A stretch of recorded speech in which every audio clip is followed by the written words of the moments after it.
জামাত ইসলামী ক্ষমতায় আসবে এটা এখন ভারতও বুঝে গেছে এবং আমার মনে হয় it's my analysis, it's my take, also prediction.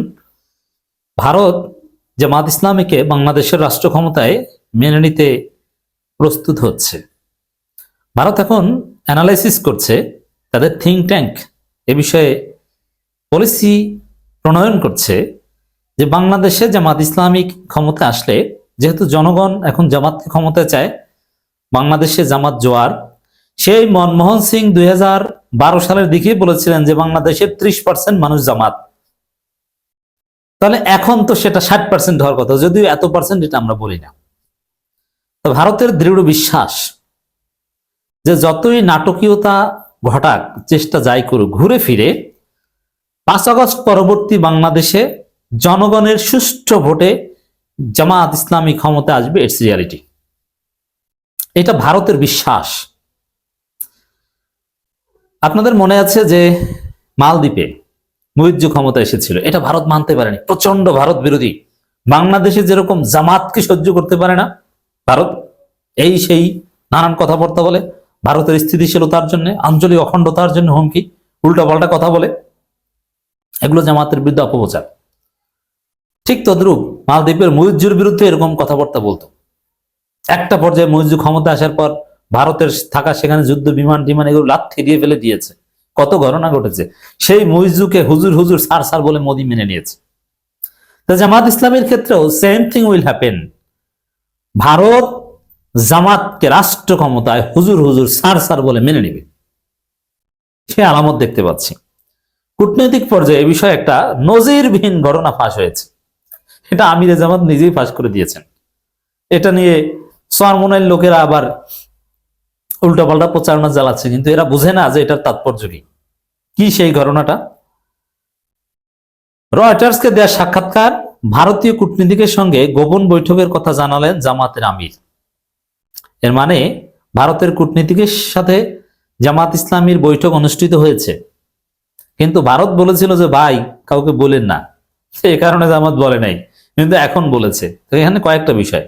প্রথম কথা হচ্ছে বৈঠক কেন হয়েছিল, নাম্বার 1, কিভাবে হয়েছিল এবং গোপন রাখতে কেন বলা হয়েছিল, জামাত বা কেন গোপন রেখেছিল, আর গোপন রাখলে এখন কি সেই গোপন রাখার সময় শেষ? ভারত কি বলেছিল যে একটা পর্যায়ে বা এবছরের শুরুতে বৈঠক করলাম, বছরের শেষের দিকে আপনি বলে দিয়েন? না, জামাত বা কেন এটা প্রকাশ করলো? সবগুলো অত্যন্ত তাৎপর্যপূর্ণ। এমন না যে আমির জামাত মুখ ফসকে বলে ফেলেছেন, না, এই যে বৈঠকের কথা ফাঁস করা, ইটস ট্রু, এটাও আমির জামাত বুঝে শুনে ঠান্ডা মাথায় বলেছেন। এবং এটা রয়টার্স কেন প্রচার করছে, এটাও তাৎপর্যপূর্ণ। এবার আসেন একে একে ধরে ধরে বুঝি। প্রথম হচ্ছে ভারত, জামাত ভারতের সাথে একটা ন্যায্যতার ভিত্তিতে বন্ধুত্বের সম্পর্ক চায়, আস্থার সম্পর্ক চায়, যেমনটা চীনের সাথে চায়, পাকিস্তানের সাথে চায়, সারা পৃথিবীর সাথে চায়। এখানে আলাদা কিছু না। কিন্তু ভারত জামাতের সাথে সম্পর্ক চায় না, সব সময় জামাতকে কোণঠাসার পক্ষে, এবং জামাতকে বলে যে তারা আঞ্চলিক স্থিতিশীলতার জন্য হুমকি, তারা উগ্রবাদী, সন্ত্রাসবাদী, অমুক তমুক, এদের উত্থান এটা ভারত সহ্য করবে না, ভারতের জন্য হুমকি। কিন্তু জামাত হচ্ছে রিয়ালিটি, তারা একটা গণতান্ত্রিক ফোর্স, তারা ভারতের জন্য না, পৃথিবীর কারোর জন্য হুমকি না। তবে হ্যাঁ, বাংলাদেশের সাথে সম্পর্ক করতে হবে ন্যায্যতার ভিত্তিতে, যা চাইবেন তা পাবেন তা না, এখানে রেসিপ্রোসিটি থাকতে হবে, ইত্যাদি ইত্যাদি। এই পার্থক্য হচ্ছে এটা।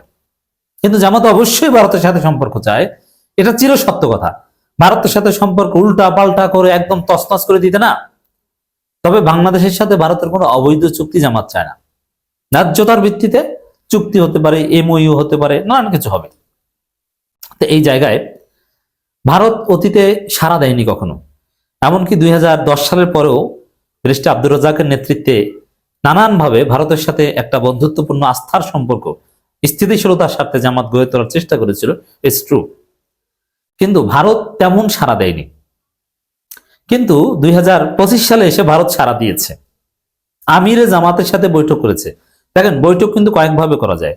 ভারতের সাথে জামাত, আমি বিশ্লেষক, জামাত অনেক কিছুতে আনকমফোর্ট ফিল করতে পারে বললে, কিন্তু আমরা বলবো এটাই স্বাভাবিক। যেমন ভারতের সাথে এর আগে জামাত যে সম্পর্ক তৈরি করার চেষ্টা করেছে, সেটা থার্ড কারো মাধ্যমে, সরাসরি জামাত নেতা কেউ বৈঠক করার চেষ্টাও করেনি। দু একটা বৈঠকও হয়েছে, ভারতে জামাতের পক্ষ থেকে থার্ড প্রতিনিধি দলও গিয়েছে। কোনো ব্যবসায়ী কাতারে থাকে, জামাতের পক্ষ হয়ে তিনি চেষ্টা করেছেন, অথবা কোনো লবিস্ট ফার্ম চেষ্টা করেছেন এইভাবে। কিন্তু সরাসরি জামাত নেতা, তাও আবার শীর্ষ নেতা ভারতের সাথে বৈঠক করে ভারত সেই বৈঠকে রাজি হবে, এটা নজিরবিহীন, এটাই প্রথম। জামাতের আমিরের সাথে ভারতের কোন কূটনীতিকের বৈঠক এবং সেটা সামনের দিকে এগিয়ে যাওয়ার উদ্দেশ্যে এরকম কোন নজির নেই। এই কারণে আমিরে জামাতের সাথে ভারতের কূটনীতিকের যে বৈঠকের ঘটনা আমি এখন বিশ্লেষণ করছি, এটা নজিরবিহীন, দিস ইজ ফার্স্ট টাইম। এখন কেন ভারত একদম জামাতের শীর্ষ নেতার সাথে বৈঠক করতে রাজি হলো? এর কারণ হচ্ছে ভারত মনে করেছে যে এই দল তো ক্ষমতায় চলে যাবে, আমরা যতই ষড়যন্ত্র করি প্রথম আলো ডেইলি স্টার তো লাভ নাই তো। কারণ এই দলের ছেলেরা হাসিনার পতন ঘটিয়েছে, বাংলাদেশের মানুষ এই দলকে চায়। 2012 সালেই তাদের মতে 30% মানুষ কোনো না কোনো ভাবে জামাত, গোপনে প্রকাশ্যে। এখন তো সব জামাত, তাদের ক্ষমতায় যাওয়া ঠেকানো যাবে না। ভারতের থিঙ্ক ট্যাঙ্ক আছে তারা তো এই যে বাংলাদেশের জনমত, এটা তারা দেখে, তো তারা সোশ্যাল মিডিয়া অবজার্ভ করে এবং রিয়াল জরিপ তারা জানে। সেই জায়গায় জামাত ক্ষমতা যাবে বলে এটা তারা মনে করে। এই বিশ্বাস থেকে চিন্তা করেছে যে যেহেতু ক্ষমতা যাবে মেনে নিতে হবে, অতএব এবার আর জামাতের সাথে বৈঠক বা সম্পর্ক এড়ানোর কোনো সুযোগ নেই। কোনো না কোনো ভাবে বুকে পাথর চাপা দিয়ে হলো মেনে নিতে হবে, অতএব ছোটখাটো দুই একটা বৈঠক করি। এই হচ্ছে বৈঠকের হাকিকাত।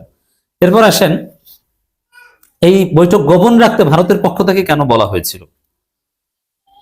আর জামাত গোপন রেখেছিল, হ্যাঁ, যেমন এই বৈঠকের কথা এখন প্রকাশ হয়েছে, এটা একদম ভেরি সিম্পল, বৈঠক হতেই পারে, বরং হওয়াটা উচিত স্থিতিশীলতার স্বার্থে। কিন্তু এর মানে এই না যে জামাত ভারতের আধিপত্যবাদের বিরুদ্ধে বলবে না, হাসিনাকে ফেরত চাইবে না, এগুলো তো বলবেই, কিন্তু সম্পর্কও দরকার। যেমন ইউনূস সরকারের সাথে সম্পর্ক আছে, আবার ইউনূস সরকার হাসিনাকেও ফেরত চায়, জামাতের সাথে ওইরকম সম্পর্ক দরকার, আরো বেশি বেশি বৈঠক হওয়া দরকার। কিন্তু এই যে কিছু লোক যারা জামাতের পিছনে, যেমন চরমোনাই এখন তাদেরকে অযৌক্তিক আসন দেয় না বলে জামাতের এটা নিয়ে সমালোচনা করে, আর ওইটা দিলে চরমোনাই এটা নিয়ে কোনো কথাই বলতো না। এইটা হচ্ছে বাস্তবতা।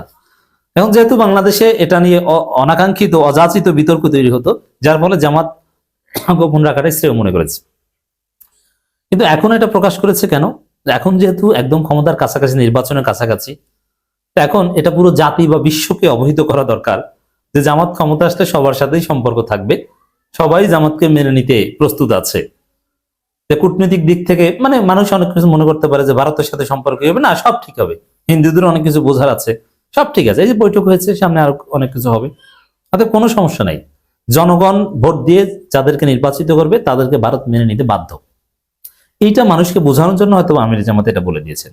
আর গোপন রাখা ওটা ভারতের জন্য কেন?